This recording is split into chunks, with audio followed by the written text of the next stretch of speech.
Did you know most engines don't die from age, they die from neglect? Yep, it's not the miles that kill them, it's the stuff we ignore. And here's the wild part. Your engine could be running like new again, without a full rebuild and without dropping thousands at a shop. In this video, I'm going to show you real mechanic-approved tricks that most people never talk about. Stuff even dealerships won't tell you, to bring your engine back to life. You miss these, and you'll keep throwing money at symptoms while the real problem gets worse. But if you stick with me, just watch until tip number 7, I'll show you a trick that could literally reverse years of wear in minutes. And don't skip ahead, because each tip builds on the last, like puzzle pieces that make your engine smoother, faster, and cleaner than it's been in years. Let's start with number 1. Check and adjust your engine's idle speed. If your car sounds like it's doing the cha-cha at red lights, or feels like it's trying to shake itself loose at idle, chances are your idle speed is out of whack.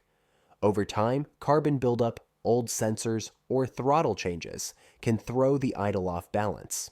Either too low where the engine stutters, or too high like it's chugging 5 energy drinks. A proper idle isn't just about smooth vibes, it's essential for fuel economy, engine longevity, and preventing surprise stalls when you're pulling into Starbucks. Most cars today manage idle electronically, so a scan tool that supports idle relearn or throttle reset functions can help restore it to factory specs. Older vehicles might still have an idle adjustment screw, but modern engines need a bit more tech love. Here's the kicker. If you recently cleaned your throttle body or swapped the battery, your ECU might need to relearn idle behavior.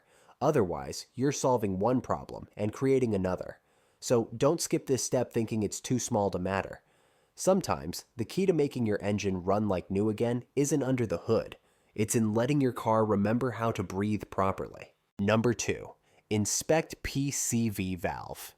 The PCV valve, a little plastic hero that keeps your engine from turning into a smoky mess.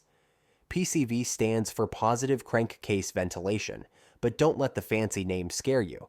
It's basically the engine's way of exhaling bad vibes, aka blow-by gases, and recycling them back into the intake to burn cleanly.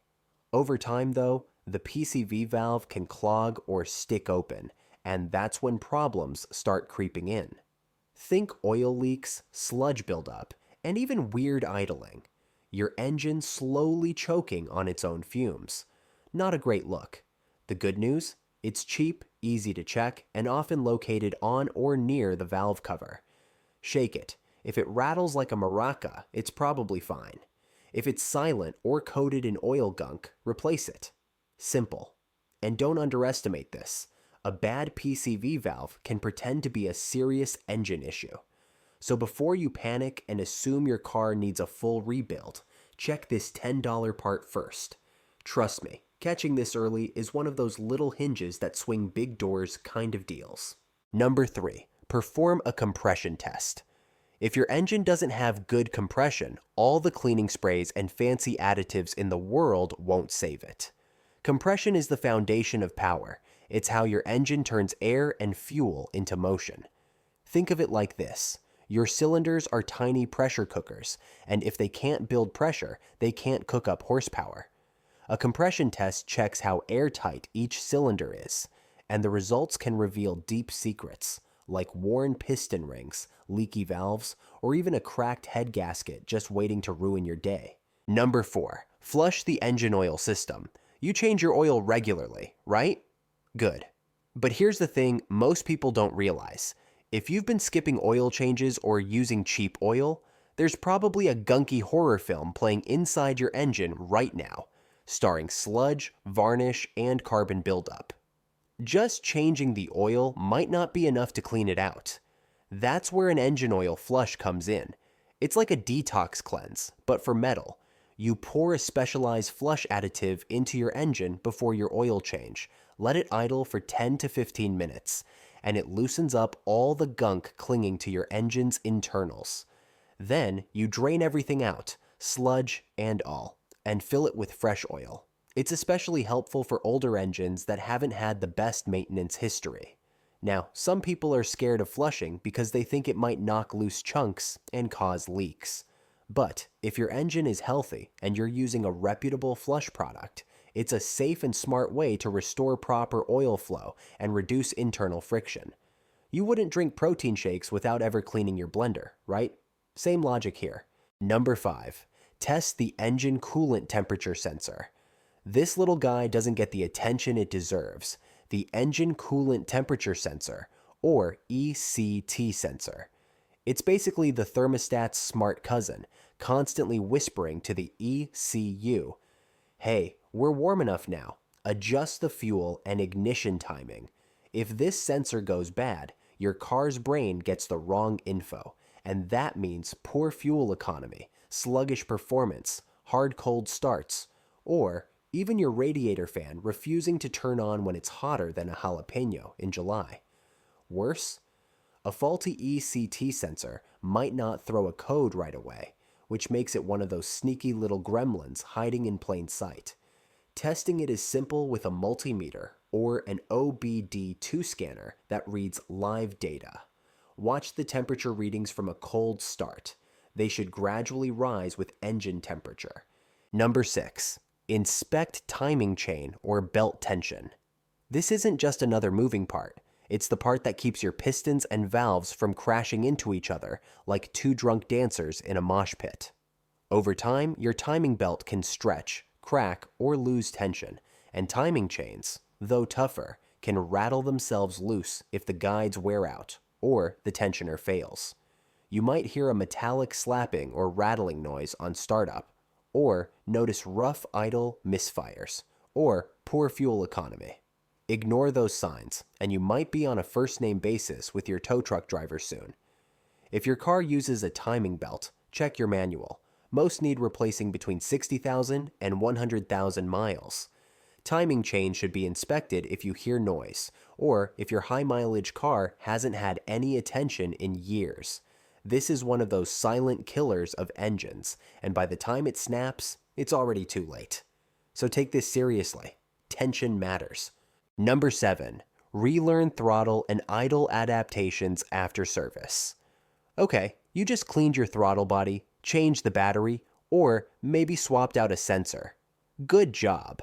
But if your car now idles like it's having a caffeine meltdown, or revs like it's trying to impress the neighbors, here's what you probably forgot: relearning throttle and idle adaptations.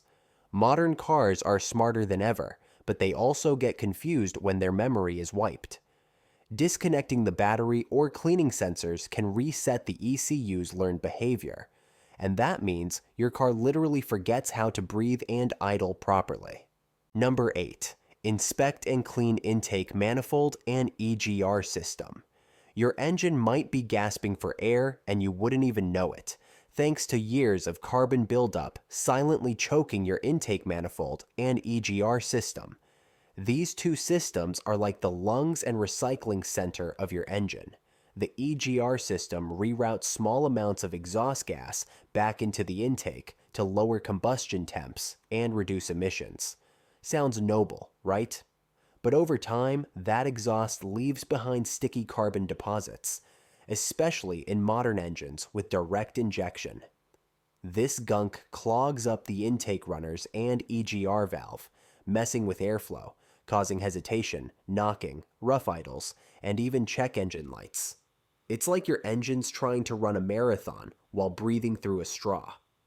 Cleaning it isn't always quick. Some parts may need removal, but even a basic intake system spray cleaner can make a big difference. Just follow the directions carefully and keep the RPM steady during application. If your engine's been sluggish, this could be your silent culprit. And here's the kicker. A clogged intake can cause your ECU to compensate with more fuel, wrecking your fuel economy in the process. Number 9. Replace fuel filter. Your engine might be starving, not for power, but for clean fuel. The fuel filter is the unsung bodyguard that stands between your fuel tank and your fuel injectors, quietly catching dirt, rust, and debris before it can clog up your engine's performance. But over time, that filter becomes so clogged it starts restricting fuel flow, and suddenly your engine feels tired, unresponsive, or starts sputtering like it's out of breath. Many modern vehicles have so-called lifetime fuel filters, which is basically car speak for don't ask, don't check, just hope for the best. But if your car has a serviceable filter, replacing it every 30,000 to 60,000 miles can make a night and day difference in throttle response, fuel efficiency, and even cold starts. You'll usually find it underneath the car near the fuel tank or along the frame rail, though some are tucked inside the tank itself just to make your life interesting. It's a cheap part with a big impact, and replacing it is one of those satisfying DIY jobs that feels like you just gave your car a shot of espresso. Number 10. Inspect oxygen sensors. If your engine had a nose, the oxygen sensors would be it, constantly sniffing the exhaust to tell the ECU, hey, we're running rich, or whoa, too lean, back it up. These little sensors are critical for maintaining the perfect air-fuel mix, and when they go bad, things get ugly fast. We're talking poor fuel economy, sluggish throttle, rough idling, and in some cases, even damage to your catalytic converter, which, by the way, is not a cheap date. Most cars have at least two O2 sensors, one before and one after the catalytic converter, and they work like the eyes of the engine's fuel management system. If they're dirty, slow, or just worn out after 60,000 to 100,000 miles, your engine starts flying blind. You can scan them using live data from an OBD2 tool. You're looking for sensors that respond quickly and fluctuate smoothly. If they're flatlining or lagging, it's time for a swap. Pro tip: always use OEM or high-quality replacements. Cheap sensors are like bargain sunglasses. They might fit, but they won't work right. Replacing a worn O2 sensor is one of the fastest ways to regain lost MPG and power.